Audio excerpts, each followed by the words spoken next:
It has been way too long. I have like 100 questions. You know what it's time for? Ask Homesteady.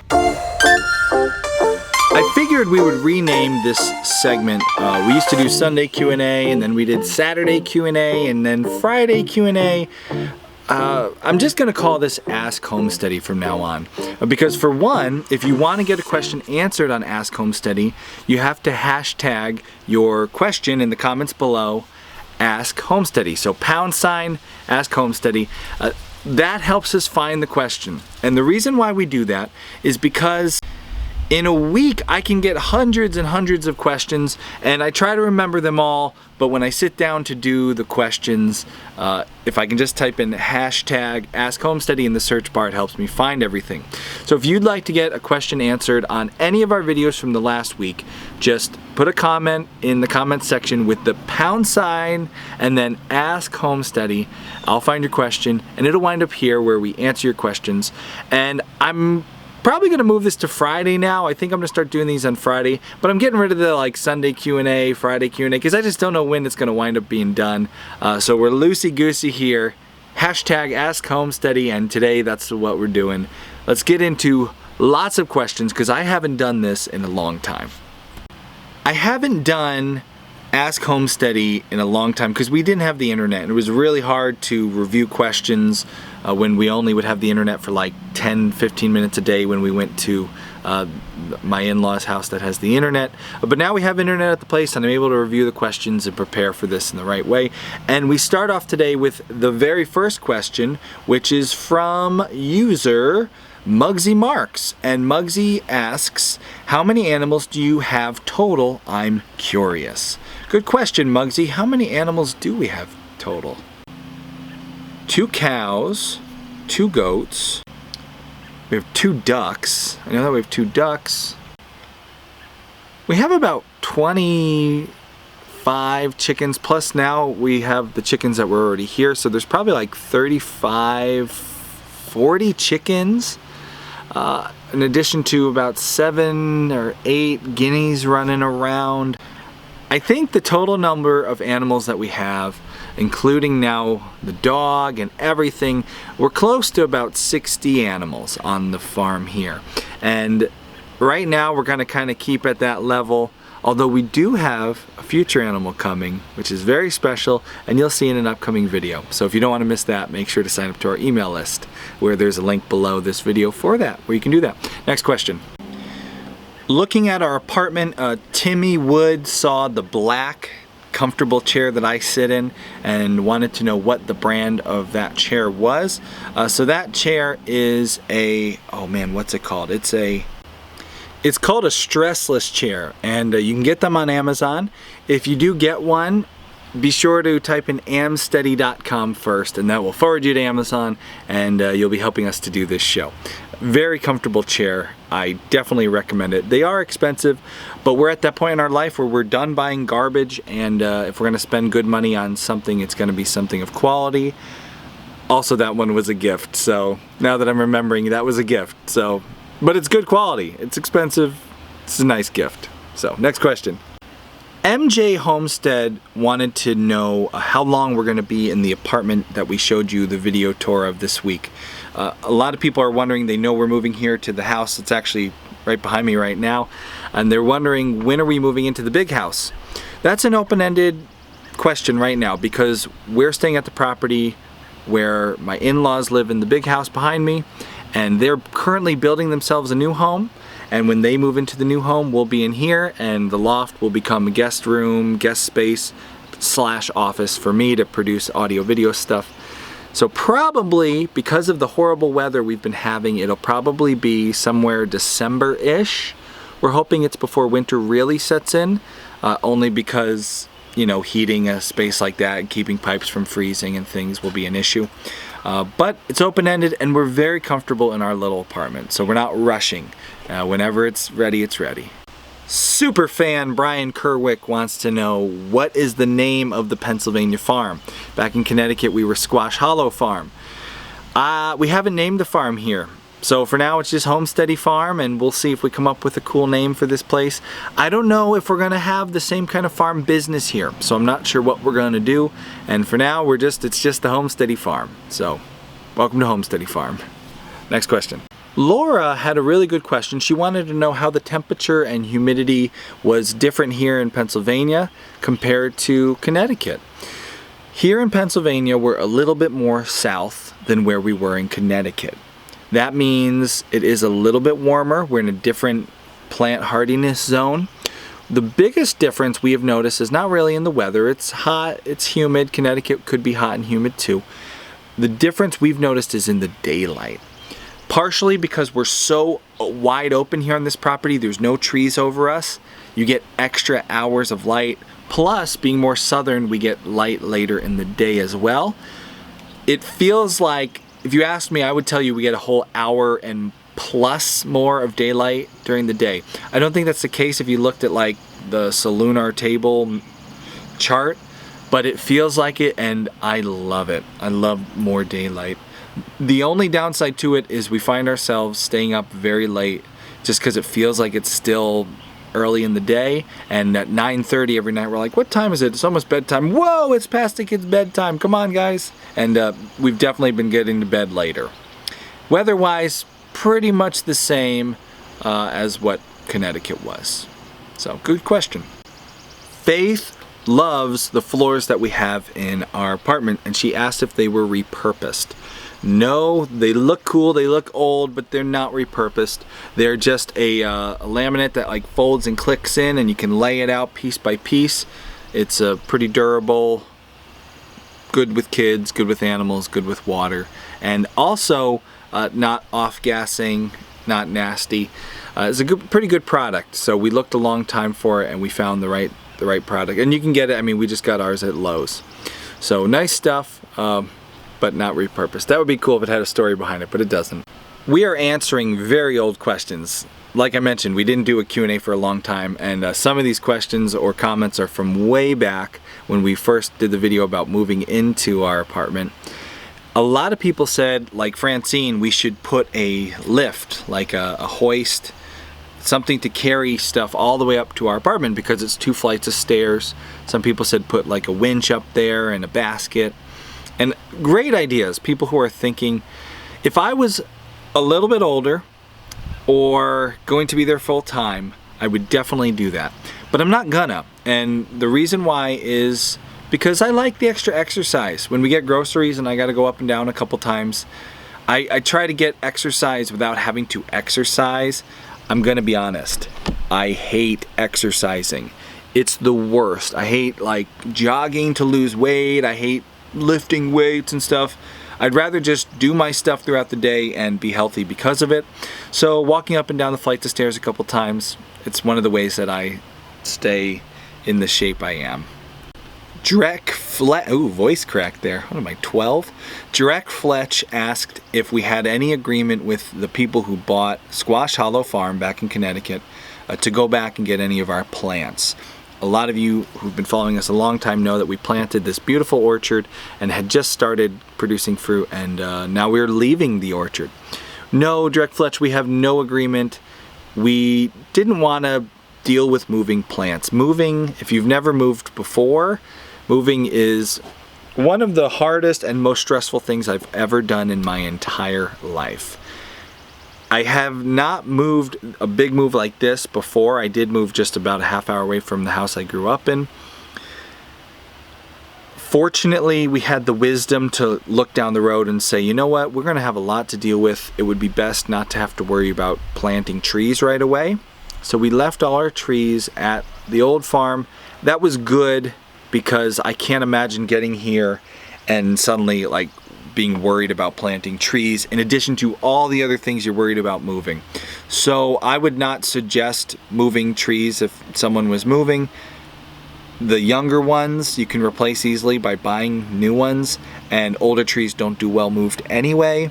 So we left ours, and that's what I would suggest to anybody who is thinking about moving homesteads. And if anyone's thinking about moving homesteads, I would suggest don't, unless it's really, really worth it. Which in our case, this was really worth it. And I'm sure I'll feel that way in a year, but moving is hard. And I do feel that way now, but moving is hard. I'm never moving again. Never. Next. In our last Q&A, I talked about why we homeschool our kids. And Nicole asked a really interesting question. She said, Homesteady, would you let your kids go to public school if they asked? If they chose to go to public school and then said they hated it halfway through the quarter or semester, public school for the win. I was public school. Would you let them quit? Nicole, this is a really good question, and me and Kay talked about this question a little bit. Kay leaned more towards yes. She was thinking a little bit more towards if they wanted to try that, we would let them. I lean more towards no. And the final answer, I don't really have. We haven't been faced with this yet, and maybe when my kids are a bit older, I would think differently. But me personally, not saying what we're actually going to do, but me personally, my thoughts on this, what would I do if my kids wanted to go to public school? I would say no. As a parent, it's your job to make big, important decisions for your minors. You decide life and death for your minors. If you've ever had the experience as I have, where a doctor says to you, we should do this to your kid, he needs this surgery, he needs to have this procedure done. It's a life-endangering procedure, but in the long run it will save him from worse problems, and it's most likely not going to hurt him. That's a really hard decision to make as a parent. We've had the times where doctors have told us we have to do this to your kid. If we don't, he will have really serious health complications, probably for the rest of his life. There is a chance that while doing this procedure, we could have complications. There's a chance they could die. That was the scariest thing I've ever been through in my life. But as a parent, you have to make those decisions. What is best for my child? Because they're minors, they're young, they're inexperienced, they don't know the difference between short-term fear or danger and long-term benefits like an adult does. So every day we make decisions, life or death like that. Not every day, but we do as parents make life or death decisions. But we also make everyday decisions that are serious for our kids where they don't get to choose, and the reason why is we as parents know better. Perfect example is food. I know we have this organic, pasture to plate, nice farm where all the animals are on grass and everything's wonderful. My kids love mac and cheese. It is their favorite food. I'm not gonna lie. If you ask my children right now, what's your favorite food? They'd be like, mac and cheese. And if I was like, well, I don't let them eat Kraft mac and cheese, I'd be a liar, because my kids have had Kraft mac and cheese. They love mac and cheese. It's the best for them. If I said, kids, what do you want to eat for dinner tonight? They would say mac and cheese. And if I said, well, what do you want to eat for dinner tomorrow? They'd be like, mac and cheese. And if I said, next month, what do you want to eat? Mac and cheese. For the rest of your life, what would you like me to cook for dinner?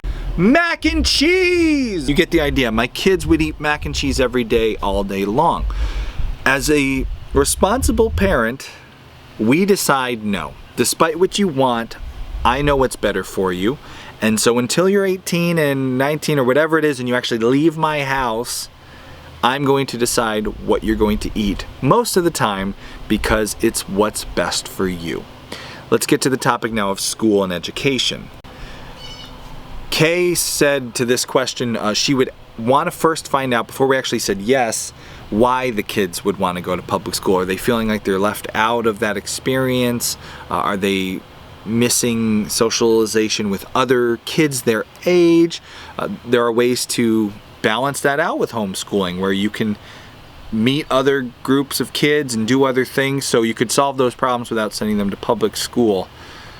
So if they had a desire, something they felt was lacking, we would try to meet that and address it so they were happy with homeschooling. But ultimately, I truly feel, me and Kate both feel very strongly about this, you can do a much better job as an educator for your own child than the public school system. every time I talk about public school, I get people's feelings, people they get emotionally charged. First thing I want to lead out the gate with is I'm not bashing teachers here. I'm not saying teachers are bad in the public school system. What I'm talking about is the school system. The system designed by administrators, many who don't work with kids or have never taught kids. The way that is designed to teach our children, I feel that I can do a better job than that system. Without getting into too many details, why just do the math? You take 20, 25 kids, you give them 1 hour on one subject, and you try to give one person the ability to teach all those kids. If you do the math, you know, if there's 24 kids, if there's 20 kids, I'm not that good at math, forget the math. Public school for the win. Kids get very little personal one-on-one time to learn. I have seen in my own life and in my children's life that children benefit really well from one-on-one attention while learning. They can learn something really quickly one-on-one when it's focused together, but they don't get that in the school system. They get kind of shotgun teaching where the teacher just fires a bunch of out there and hopes a couple BBs get into the brain of a child. How's that for... Oh really, I don't know, I'm going to second guess using that as an illustration ever again for teaching kids. The point is, I don't believe in the public school system. The way it's designed to teach, I don't think is the best one for my child. And so if my child came to me and said, I want to go to public school, as a parent whose job it is to decide what's best for my child, and I'm not deciding what's best for your child, just my child, I would say no. I'd say, you will not get a better education than your mother and I are giving you here. If there's something we can't teach, if they're going, my son is getting into robotics, and I know nothing about robotics, and I'm not too cocky to say, well, I don't know anything about this, son. Let's find someone who is that you can learn from. Maybe it's a specialized group, and they can learn in a group setting of passion-driven individuals who love robotics and are so excited to teach a younger child about robotics. Sure, it's not a control thing. It's not about not trusting other people with educating my children. It's the public school system, the government school system, I don't believe in. I don't think it's the right one for my child, and I would say no. Nicole also asked if we had said yes to that and then they wanted to quit, would we let them quit halfway through? Nicole's questions are the ones that are going to get me all fired up today, and probably the audience too in the comments below. I have strong feelings about quitting as well. I think our culture, and when I say our culture, I'm talking about I grew up as a kid in New England in public schools. So the culture I'm used to around New York City, Connecticut, I think our culture focuses, it feels very negatively about quitting. Quitters are a bad thing. Oh, don't be a quitter. And I think that's silly. In my life, I have wanted to be an archaeologist. I have wanted to be an astronaut. I have wanted to be, I wanted to be the lead guitarist in a rock band. I wanted to be the lead singer in a folk band. I kind of was. We had a CD available on iTunes. Can't buy it anymore. It's pretty good though. Me and Accountant Mike. Band. I've wanted to do a lot of things in my life that I now don't. And I'm going to be honest. If you said to me right now, guess what? We have good news. You've made it. You're on the next archaeological dig out in the Sahara. We are going to dig up some artifacts. You get to be an archaeologist. You're hired. I would be like, no, I don't want to be an archaeologist anymore. And that's a big example of like, well, quitting on a life dream, right? The point is we change, and it's good if we try a lot of things and experiment with a lot of things, learn what we actually are good at, what we like and what we don't. And the minute we realize something isn't right for us, why not stop there so you can then start on the thing that is right for you? Quitting is not a bad thing. If you try something and you know right away this is not the thing for me, and then you stop doing it, that's technically quitting. It allows you to then focus your energy on what is good for you. And homesteading, you do this all the time. I have tried lots of different things on the homestead. Some of them I loved, some of them drove me nuts, and I can't stand. So I stopped doing those things. And I do the things I like, because if you like something, if you're passionate about something, you're going to do a great job. And if you're just doing something because I don't want to be a quitter and I have to see this all the way through, you're not going to be happy and you're going to do a bad job. And why live your life like that just because I don't want to be a quitter? Now, with children, we can't let them just quit everything willy-nilly the minute something gets hard. And so there's that balance. But if something as big as public school, if a child wanted to go to public school and you said, okay, you know what, I'll let you try it, and then halfway through the semester, maybe they were getting bullied, maybe they're getting picked on, maybe they were just not impressed by what they were seeing, maybe it just didn't feel right for them. Education and how you're learning is a big important part of your life, and if your child is not comfortable and not happy, thriving in an educational setting, why force them? Public school is enough like prison. You should not force your child to go there if they don't want to, and it's within your ability to get them out of that. So when it comes to something like public school, if my child said they wanted to try it and I let them, and then they said this isn't for me, I would absolutely let them change that. There are things in life that I would not let my children quit. You do have to teach your children that there are things you got to do. Our household chores, my kids have chores. They don't get to quit them. They got to do their jobs. If they make plans with somebody and better plans come along where they can't quit those plans, they got to learn to let their yes mean yes. There are things that you have to stick to your guns to, and every parent is going to make a different decision here. I'm just talking about what we personally, or I personally think. So I'm not telling you how to teach your child or what you're supposed to do with yours. I'm just talking about mine. And when it comes to public school, no, I would not let them go even if they wanted to. When they're 18, they can go to a college if they decide to, and that's on them. And when it comes to would I let them quit, something like public school, absolutely.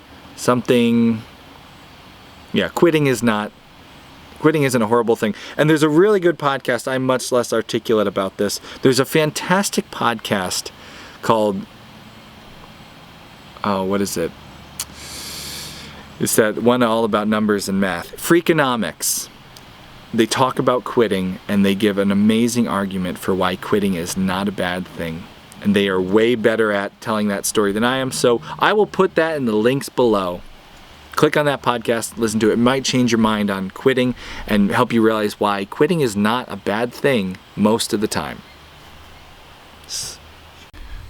Background change time. It was getting very hot. The sun was coming over the hill, and I needed to move to the other side of the table. And with this background change, we're going to put a short commercial break right here. We'll be back right after this commercial break. And now we're back. I've been told that if we're going to play commercials in the middle of our videos, warning about them ahead of time, not interrupting the flow of the video, makes them more tolerable. So that helps us do these longer videos, and also not bug most of you because we warned you for it. Anyways, let's get to the next question. Teresa Baker asks a great question. Talking about meat chickens, she says, how much should meat chickens be fed, say from week 5 to slaughter date? This is my first time raising them, and my concern is I'm not feeding them enough. Teresa, my meat chickens, I leave feed on all the time. I make sure they always have feed, and they have free pick of their feed. You can drop the protein level from when they're younger. As they get bigger, you can go with a lower protein feed. However, I usually leave the protein up too because it helps them get bigger quicker.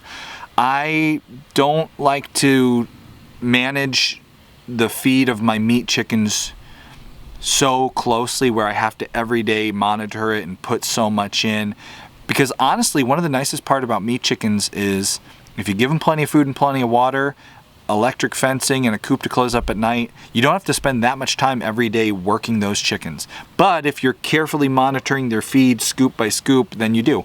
I just fill up those feeders, fill up those waterers, and if they're in a chicken tractor where they're constantly safe all the time and you just move them once a day, that's all you got to do. Keep it simple.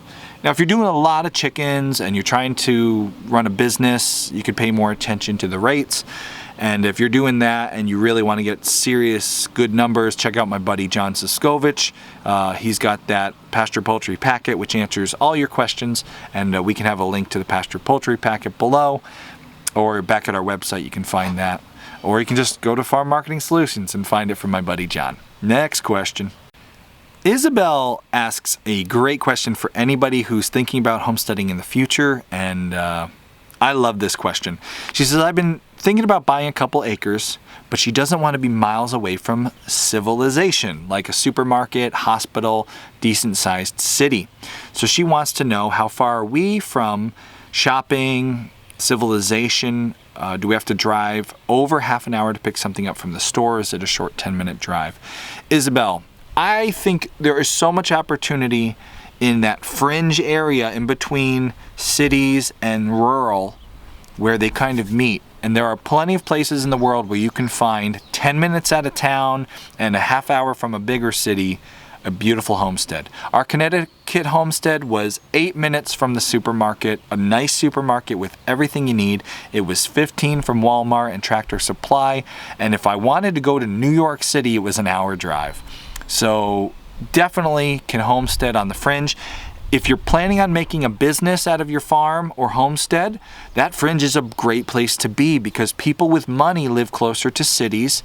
And if you're in the rurals making the farm fresh produce that people in the cities really want, you can go to those farmers markets closer to them and cash cow. Moo. We back in Connecticut were near some really, what they call the Gold Coast, expensive areas. And we could have made, well, we did. We made really good money. I used to sell my pigs. I'd make $1,200 per pig. Not profit, but I could ask $1,200 when I sold a pig whole. And there's no way I would get that kind of money where I am now, which is more rural, much further. Although we still are only short, we're over an hour drive from Pittsburgh, but it would only take us a couple hours if we wanted to go to Pittsburgh. And we're about a half hour from a Walmart now. We are further out into the country in Pennsylvania than we were in Connecticut. But there's definitely good opportunity in the fringe. Now, if you don't care about making a business and you just want to get away from people, which is a little bit more what we're doing on this homestead, yeah, you can find some beautiful place in the country where you're isolated. But for people like Isabel, look for that fringe, find a city you want to be near, put the radius of an hour, and then find those smaller like sub-cities on that fringe and look for those where it opens up to more rural, and you can find a real sweet spot like we had in Connecticut. You'd be real happy there. I loved where we were there, but I also like being out in the boonies where we are here. Crystal has a very practical, kind of downer question, but it's something we have to consider if we're going to homestead, and I'm glad Crystal asked it. She says, I apologize if it seems morbid, but I'm curious before I start homesteading, what do you do with an animal if it dies unintentionally? From dead chicks in the mail to old chickens to goats and cows. What do you do? Do you bury them? Do you throw it away? Call someone to pick it up? Great question, Crystal. So let's go from small to big because we've dealt with most of those. Small things like chickens. If you have a really big, really hot compost pile, I'm talking something you use a machine to work, you can throw them right in the compost pile. Flip it, bury them, come back in a couple months, flip it again. That's if you have a machine-sized compost pile. If you just have a little thing you're flipping with a broad fork, don't throw dead chicken or meat in there because you'll cause disease and it won't work. And I know, don't even bother commenting below. I know you'll spread disease that way. Don't do it. But if you have a big old machine, that's what they do on bigger farms with bigger animals. As long as you have a huge compost pile, that will just burn it up and you can leave it there for a year. If you don't have that and you have a chicken or a chick die, you just toss it in the woods and a coyote's going to come and munch it for you. But toss it far away from your farm as you can so you're not drawing in predators. Generally speaking, garbage services specifically do not allow dead bodies, including animal and human. So no throwing humans out in the garbage. This is going morbid places today. Anyway. let's talk about bigger animals. Cows, goats, when you have to get rid of those, you can bury them if you have a big tractor or a big loader. If a cow were to die on us, we would probably just find a spot to bury the cow and push it in. Fortunately, we have machines for that. It would be a difficult thing to deal with a dead cow and no machine. And that is a question for someone who's had that problem. And what ultimately I'm sure they did was find a machine to rent or call for the day. Goats in the middle zone there, I have had large enough compost piles to throw a goat into and let it eat it up, and it's happened. All I found when I flipped that compost pile were bones. But again, you need a very large, very hot machine-driven compost pile, and you do not use that compost. You age it and you flip it. If you put meat in a small compost pile, you can definitely spread disease, and it will not destroy the meat, and wild animals will come, and it's just not pretty. What do you do if you don't have a big compost pile and it's an animal you can't just toss into the woods? Bonfire time. I don't know. I can't answer that. We've always solved it with either compost or burials with the help of machines. Patty asks us about what we do with chickens in the winter so they don't get bored because they can't get out as much during the day. Patty, we have always kept letting our chickens out in the winter. It helps to have chickens that don't have large combs so they don't get frostbitten. If it's a really cold, brutal day, they don't even want to go out and they stay in the coop. Having larger coops with not as many birds and throwing stuff in there to keep them busy like a pumpkin or a squash helps. But we have always let ours out, walk around a bit in the snow. Here we have a really nice big barn. They probably won't want to go out in the wintertime, and again, just keeping them busy with some vegetables they can peck at. It's always a nice thing to do.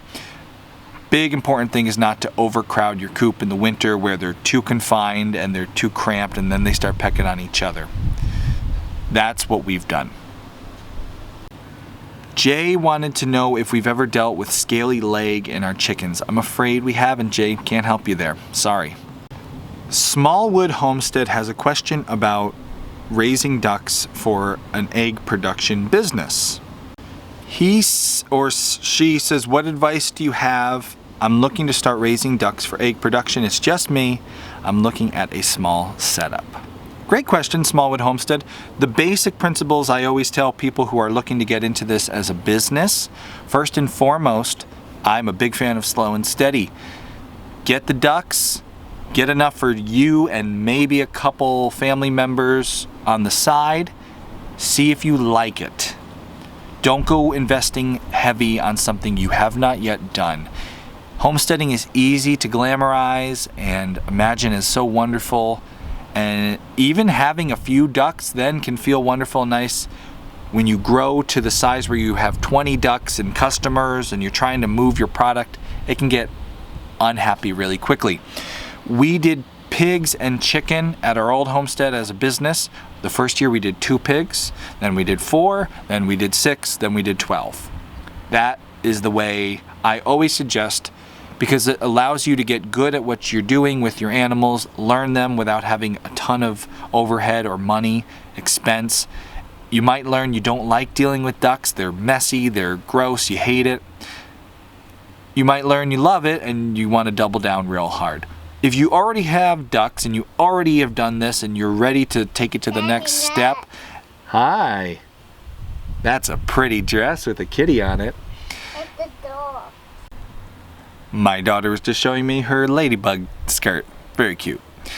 If you already have ducks and you know you like ducks and you've already done that, you're ready to take it to the next level, the business level.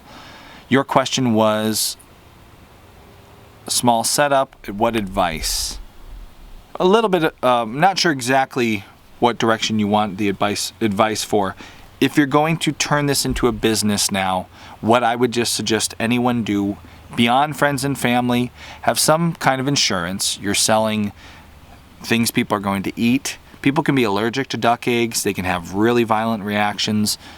I always kept my farm business insured when we were in Connecticut and I was selling food. So that's just a COA. And if you say I can't make enough money to cover the cost of insurance, well then don't bother doing the business. It's not going to be that big anyway. Once you know that you're insured, you're a legal business, so you can't get sued. Find yourself a lawyer who you can talk to. Sometimes accountants can do it too, help you set up an official business. Start marketing your products through social media. Instagram and Facebook are really good for local marketing of products. Show beautiful pictures of those ducks.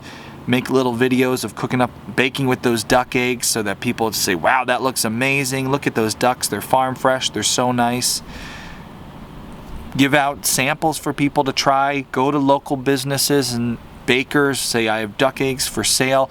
Duck eggs are much better for baking. If you buy a lot of them, I'll give you a discount, and you can brag about how you use pastured duck eggs. Yeah, market, grow that business. Make sure you're covered. I'd have a really nice website set up that showcased your beautiful pictures of your beautiful farm, beautiful ducks. Only your best pictures. Don't have dirty ducks and dirty coops.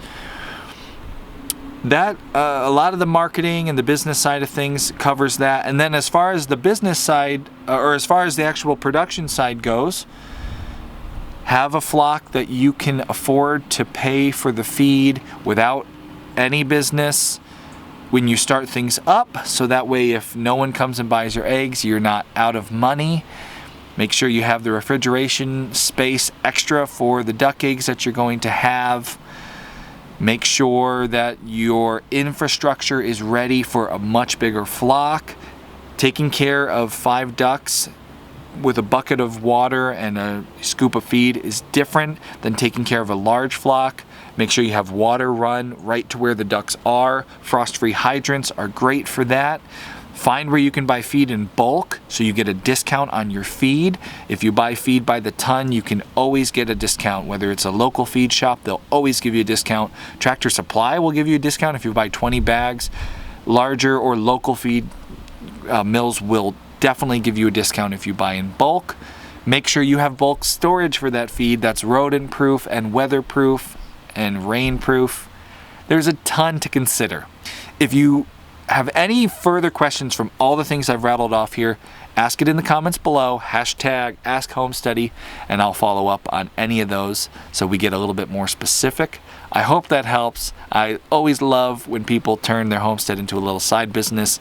It's what led me to being completely self-employed. You never know where it will lead you. It's an awesome thing to do, but make sure you do it smart.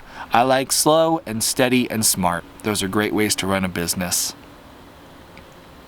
Christopher has one of those questions that I get asked from time to time and are like, oh man, where do you even start? He says, what can chickens, ducks, geese, turkeys, and pigs not be fed? Christopher, that is an impossible question to answer. I don't know, are you talking about food from your house, plants in the wild? Those are way too many animals to know all the things. Much better than that, just to go with this as a guideline. Whenever you're raising livestock, buy the feed designed for the livestock. People try to save money by going to bakeries and getting baskets of old bread and letting the animals free range in the forest, finding food markets that are getting rid of stuff, and I'll save so much money. Well, you won't save money if you have an animal die, and that's what happened to Christopher. He lost a pig to constipation because he fed it grass clippings. So for each individual animal, focus on just giving it the feed that it's supposed to. When you start to bring in supplements like bread from the baker or grass clippings, you do it in small doses and you see what happens. And when you're talking about wild plants that they're going to be foraging on, you learn what plants are poisonous for those particular animals. For example, goats they can't eat azaleas, mountain laurels, rhododendrons. If you have that on your property, just rip them out because your goats are going to escape from the pen and eat them. It happened to me. Don't let it happen to you. In addition to that, if you're raising these animals, whoever you're buying them from, talk to them. If they have pigs, ask them, ever have trouble feeding the pigs anything? What should I not feed them? I've heard rumors like pigs can't eat eggplant. I've never fed a pig eggplant, didn't want to test to see if that rumor was true. Focus on just giving the animals the feed that they need. They will grow better. They will be healthier if you give them the right feed. Get it in bulk, like I mentioned in the last question. Don't try to cut corners by feeding animals things they're not supposed to have and then wind up killing your animal, because you don't save any money if your animal dies and you have to buy a new one. I know that's not a great answer for what you're looking for, Christopher, but it's a good guideline for anyone getting into livestock and homesteading. Sherry wants to know, do you need a rooster for your hen to lay eggs? No. They will lay eggs, they will be unfertilized, and if you want to eat them, that's perfect. If you want to hatch them out, you need a rooster. Chickens work exactly like humans, at least in the reproductive ways. They don't work like humans in communication or social ways. I'm sure they're not as good as humans are with opposable thumbs at like creating things. Just maybe I should say reproductively. They are animals. So reproductive systems are very similar in the way they work. You get it. Next question. Jill watched one of our cow videos where we were fencing for our cow. She says, "You're totally making me want a cow. What is the process for breeding a cow? What are the costs for breeding with bull or AI?" The process for breeding a cow. Speaking of reproduction, we're going on a reproduction tangent here. Putting the bull in with the cow when she's in heat, they figure it out. Or if you're going with AI, tracking when your cow is in heat and then having an AI guy show up and do that for you. AI is something that if you can find someone who knows how to do it, a vet, a lot of times herdsmen, people who have livestock, if they have a lot, will know how to do it. Usually you can go to a larger farm with a lot of cattle and say, "Who's your AI guy?" and they'll give you a phone number. That's what we've done. We suggest AI. If you're going to be a homesteader and you're going to have one cow, do not have a bull. There is no point. The amount of time put into caring for that bull, the amount of money you're going to put into feeding and caring for that bull, you can't pay for that bull to exist. Then when you get much bigger scale, they also do AI, because ain't nobody got time to let a bull service a huge herd. Bulls are for kind of that middle-sized farm where they have a lot of cows for a family. Maybe they sell the beef, that kind of thing, and they keep a bull to service the herd. But it's not such a big herd that it's too much to deal with. Homesteaders don't have a bull. Go with AI and find someone who does it for you. Maybe they can teach you how to do it. You can take courses. Kay was looking into learning how and becoming the AI guy or girl in the area. Cost-wise, that will depend on what semen you're buying, who's doing the service, where you live. So an AI guy in Pennsylvania will probably be cheaper than they were in Connecticut. But if we want a very specific, expensive semen because we want to breed mini jerseys, we'll be paying more for that. If you just have a run-of-the-mill cow and you need run-of-the-mill semen and you can take the first AI guy you find, it'll be less money than something like what we're going to wind up doing with Ladybug. It all depends. Hope that helps. Candace wanted to know if the fencing we do for our cow, that fine strand, would work for sheep. Do we know? Sheep are harder to fence than cows. They are heavily insulated by their hair or wool, so it is harder to get a good shock on a sheep. And electric fencing for sheep needs to have more strands, it needs to be real hot, and make sure it's not grounding out. Would the exact setup we have work for sheep? No. We would want to put more strands on there. We'd be a little bit more careful about it grounding out. Cows are very easy to shock. They are big, heavy animals, no insulating hair or wool. They got wet noses and wet tongues, and they get shocked and they don't want to go near it ever again. The basic idea though, that basic structure of the T-posts and the stepping posts and the twine could work if you kept it hot and you had a lot of strands. However, you will have more problems with the sheep getting out of it than the cow. As far as fencing goes, you cannot beat fencing a cow. It is a breeze, and it's one of the reasons I love raising cows. You'll see as we start working the goats out of their regular enclosure and into more movable stuff, the fun we have trying to keep goats enclosed. There is electric netting options. You see a lot of homesteaders using the electric netting for sheep. We've used it in the past. It does work, the netting, because they can't jump through it. The netting works good for them, but boy, it's annoying to work with. The netting gets tangled in itself, moving it's a hassle, it's always getting grounded out. I'm gotten to the point in my life where I don't feel like dealing with that netting if I don't have to. I'd much rather work with the single strands, which means I'm going to select livestock that don't really need the netting and can work with the strands better. Swirling Soul asks if we've ever considered live webcams. They'd love to see Luna and Ladybug whenever they feel like it. We've done live webcams for chickens hatching in the past and ducklings, and boy, people complain so much. They stop in to see chicks hatching, and they're like, nothing's happening, stupid webcam. Remember the giraffe webcam that was like 3 months long and the baby happened and no one saw it? That's what those webcams are like, and people just moan and complain, and I got annoyed with it, so I stopped doing it. A Ladybug and Luna webcam would be pretty cool because they're outside and you'd always see them. Something would always be happening, although not much, because watching a giraffe that isn't yet giving birth is a lot like watching a cow. They both just kind of stand there chewing.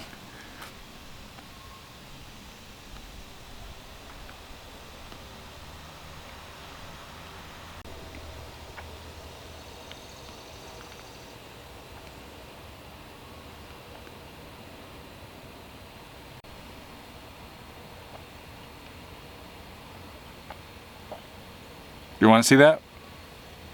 Let me know in the comments below. This question is one that I see. It's not exactly a question, but it's a fan of ours who talks about a struggle she's having. And I'll summarize it like this. Laura really wants to get a bunch of livestock. She has 40+ acres to work with, but her vehicle isn't working. She has no income, and she's trying to figure out how to get started. I do see people do this from time to time. Laura, you're not alone. She's tried a GoFundMe and a fundraiser on Facebook. On Facebook, she got $20. The GoFundMe so far has got nothing. She really wants to get started with livestock and get it all going, but with no cash right now to spend on fencing or animals, no income coming in, and nobody help giving money in the GoFundMes, she says she's suffering from lack of moolah. Laura, there are a lot of people in your situation wanting to get started in homesteading but not having enough money to get the ball rolling. So you're not alone, and you're trying to fix this problem using sites like GoFundMe. So let's talk about that first, and then we'll talk about the problem of starting with no money. So should a homesteader who wants to get going try to do fundraisers or GoFundMes? I don't think so. My personal belief is don't bother with GoFundMes. Don't bother with Facebook fundraising or Kickstarters or any of that. I see it a lot. I see on different social media sites homesteaders posting about, oh, I want to get this farm up and running and we just need, $5,000. If everyone would give a little bit of money, we can do it.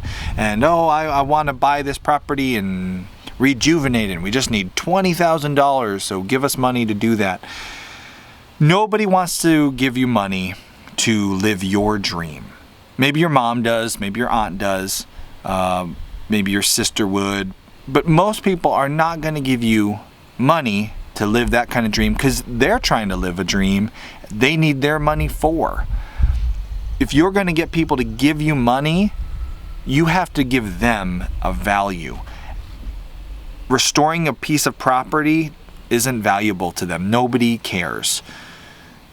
Turning, an inner city lot into a local garden, that probably most people aren't really going to care about that much. If you're going to go the route of a GoFundMe or a Kickstarter, you have to do something really big. You have to create value. That is how you wind up getting money from people. If you create value in the form of we're going to take inner city kids who are in trouble and get them involved in agriculture, and we need, $10,000 to get started. Or we're going to take veterans who are suffering from PTSD and help them get a skill that they can use that's peaceful outside. Something like that could work on a GoFundMe. Something that had a higher purpose that could touch people's hearts and give them, that creates value. People see the value in helping people who are less well off than them, and then you can motivate them to give money because they feel like they're giving to a charity. Giving to charity creates value in that it makes people feel good. If you can make people feel good, they will pay you money for that or give you money for that for sure. But if you're on GoFundMe saying, I want to start farming, but I'm broke, I need your money, no one's going to give you money for that, as you're seeing, Laura. And you're not the first person I've seen do this. I don't want to make you feel bad. People do try the GoFundMe thing, but it just doesn't work. So what do? You have some experience with animals already. That's great. What I would do and what I would suggest is you find a way to help other people with farms. You go work on other farms. You go work on the farmers markets, local food, any way you can. You go work and you start bringing in an income, because homesteading and farming, as you know, are crazy cost prohibitive. Startup in fencing, you can spend thousands of dollars putting up fences for animals you don't even have yet and will take you years to make money off of. Putting in infrastructure is so much money. If you're broke and your way to fix that is homesteading and farming, you are crazy. Don't do it. That's not going to work. What will work is if you find a way to make money while furthering along, learning more about these animals, getting more involved with the animals or the crops, the livestock, whatever it is that you want to produce, get paid while you're learning more about it. Squirrel that money away, throw it in a savings account that you don't use, keep tucking it aside and build up that bank of money to use on your own infrastructure. Then, once you have all the experience you need to be an expert in that field and a big bag of money that's tucked away and hidden, you can go to people, just like my buddy John at Farm Marketing Solutions. He started a farm with no money. What he did was he had just barely enough money to build the basic infrastructure he needed, which for him was chicken tractors, mobile chicken tractors. He could build a couple of them. Then he had a proof of concept. He had worked on farms for years, so he was very knowledgeable. He put together a really nice pitch, one-page pitch for people. He showed up, he said, hi, I am going to raise chickens on pasture. Look at those beautiful chicken tractors that I own. I am taking deposits right now for chicken. You give me half right now for your chicken, and at the end of the 2 months from now, you start picking up your chicken, and every week you pick up more chicken from me all through the summer. He did a chicken CSA, and that worked. He had already the experience. He knew he would be successful. He didn't wonder. He could show other people his years of experience, so they felt good giving him money. They didn't feel like it was a GoFundMe that they weren't going to be pleased with the results. He had proof of concept in his chicken tractors that were already built. He even had raised a batch of chickens so people could sample it or see it, at least pictures of it. And he gave them the chance to give a deposit, which then paid for all the chickens and all the feed. The profit came at the end with the final payment. That is a great way to start a farm or homesteading business, especially on the side. Get your experience first, pocket that money and build the most necessary, light, cost-effective infrastructure you can. Take that proof of concept and get people to give you deposits. So now you take that money and you buy the things that you've already sold and you make your profit at the end of the season. I did the same thing with pigs. Tried them for myself, scrounged just enough money. It was expensive. The pig pen we built, we poured a concrete pad, we bought fencing. I spent $2,000 before I bought a pig, and then I had to buy the pigs, which were $100 each, and I had to buy, a ton of feed for them. I probably spent $3,000, and then with butcher fees, $3,500 before I even had proof of concept. But once I'd spent that, I had a pile of bacon that I could give to people. And I said, try that bacon and then tell me how much you want next year. I'll take your deposit in the spring. I got all my deposits, so I didn't have to put a bunch more money out. And at the end of the season, I sold those pigs. I got the final payments. There was my profit, which I then flipped back into the farm and kept building. We have a lot of videos where we talk about farm business. We have a whole playlist. You can check out the farm business playlist on our channel. Just search for it. I hope that helps, Laura. I'm not trying to be mean and saying that the GoFundMe and the fundraisers aren't going to work. I'm just being honest. They will not work. And if you try to go that route, you will be unhappy and you will fail. Instead, got to save some money. You got to get an income coming in. Squirrel that money so you can pay for the lightest, easiest infrastructure that you can start something with, and then start on just one thing, like just chickens or just pigs. Don't do it all because that's too much money in infrastructure. Then prove to people what you can do, get those deposits, and at that point the ball will be rolling. I hope that helps, and I hope you get the ball rolling because it sounds like a beautiful 40 acres that you could do a lot with, especially seeing as you already have a lot of experience. You just need to get that business ball rolling, and I hope that will help you do it. One last question for the day, and then we're going to have to stop there because there are so many questions backed up, and I just can't get to them all without this being like 3 hours long. I get asked a lot, what are your kids' names? And I figured I better just talk about this in today's video so people can stop asking what are the kids' names. You do see our children in a good amount of our videos. Not all of our videos, but they're in a lot of our videos. A lot of times it's just a couple short clips of them playing with the animals. We live this life and we share it with the world on YouTube and other social media outlets. But we do try to compartmentalize what we share with the world. You get to see our homesteading life. That is what Homesteady is all about. It's about homesteading. You get to see what we do on the farm, and you get to see the fishing and the hunting and the other hobbies. But it's that section of our life that we share. We don't share our entire life. It's not a family vlog. You don't see when we go to the dentist and the kids walking out saying, "Daddy, I can't feel my face." We do keep a lot of our life private because that's what we want. We want this section of our life to share with everybody. Homesteady, it's about homesteading and that fun adventure, but the other stuff is private and we keep it to ourselves. And included in that is most of my kids' life. You see them when they're working with their animals. They like to talk about their animals on camera, and if they're in the mood for it, you'll see them on the camera talking about it. But we don't run the camera on them when they don't want it to be on them. We try to give them their privacy as best as we can, sharing our life on YouTube. And we realize they are minors who don't really understand how the internet works right now.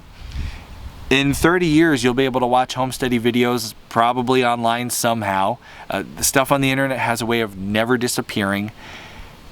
We don't want to get too much of our kids out there on the internet without their permission as adults who understand what's going on. And so for that, we have never shared their names on the internet, and we will not share their names on the internet until they are old enough to really make that decision for themselves maturely and say, "Hey, I want to do more with Homesteady, Dad. Why don't we tell the audience who I am and I'll have my own part of this show." When they're at that level, they can tell their name to you.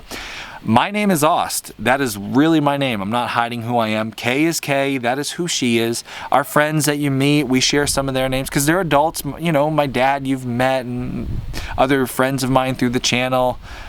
We have no problem sharing those elements of our life, but our kids' names and a lot of our kids' lives we keep private because we respect the fact that despite their parents being internet business people, they might not want to grow up and have this giant internet presence. And when they get of age to make that decision for themselves, we'll let them tell you what their name is and more about them. And at some point in their life, some of my kids may want to do that and others may never want to do that, and that's for them to decide.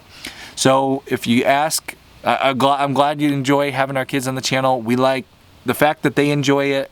They always are okay with the videos that we shoot. They get to see them and make sure they're okay with them. But as far as their names and other personal information about them, that's for them to give when they're of the right age to make that decision and share with you when they're ready. If you asked it, no problem, no offense. People want to get familiar with us and we understand that, but we've chosen just to keep that private. And if people ask in the future, you can let them know in the comments below. We don't share our kids' names. Thank you so much for watching this. There are a ton more questions. If I didn't get your question today, I got it on the list for the next Q&A. I'm trying to work my way through. I'm gonna get back to doing our Q&As regularly now that we have the internet back. If you enjoy Homesteady and our Q&As and all the stuff we do, you can support our channel in two very easy and important ways. The first easy way is to do all your Amazon shopping through homesteady.com. Type in homesteady.com in the URL. It'll forward you to Amazon. Anything you buy, your groceries, your electronics, homesteading stuff, whatever you buy, that forwarding process will give us a benefit for sending you to Amazon. And it is a big way that we are able to do this show. And if you really love homesteading and you want to give a little bit of money each month, $5 a month to be a Homesteady pioneer, you get bonus content, courses all about raising chickens and food preservation and raising pigs for meat, really good hour-long courses. You get discounts to our Homesteady vendors. You can buy apple trees and pear trees and chicken processing equipment. And John Siskovich from Farm Marketing Solutions, all his books and materials, all at a discount. You can get that for $5 a month. And when you do the math, for 5 videos a week for $5 a month, I mean, that's like, is it a quarter every show? It's pretty cheap. It's a great way to help us do the show. We could not do it without the support of our pioneers. Thank you so much for considering if you can. Either of those things are huge ways to support us, and you can click here or here to do both those things. We will see you in our next video. And don't forget, hashtag all you questions, ask Homesteady so you can get on the next episode. Out.